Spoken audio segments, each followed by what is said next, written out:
இந்தியாவில் இப்போ பரபரப்பாக பேசப்படுற 2 விஷயங்கள். ஒன்று கொல்கட்டா கேஸ், இன்னொன்று மங்கி பாக்ஸ்.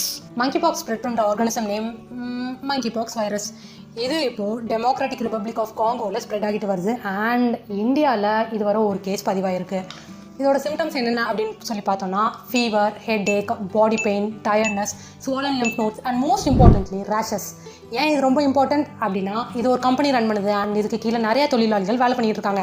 அப்படி சொல்ல மாட்டேன், ஏன்னா ரேஷஸில் உள்ள பசு தான் ஒருத்தர்கிட்டேருந்து இன்னொருத்தருக்கு மங்கி பாக்ஸ் ஸ்ப்ரெட் ஆகுறதுக்கு reason.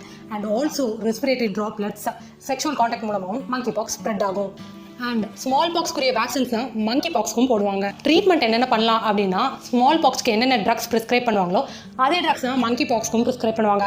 Second thing, fluid intake நிறைய எடுத்துக்கோங்க. அண்ட் மோஸ்ட் இம்பார்ட்டன்ட்லி ரேஷஸை நீங்களே பிச்சு விடாதீங்க, இல்லைனா தழும்பு விழுந்துடும். தழும்பு விழுந்தா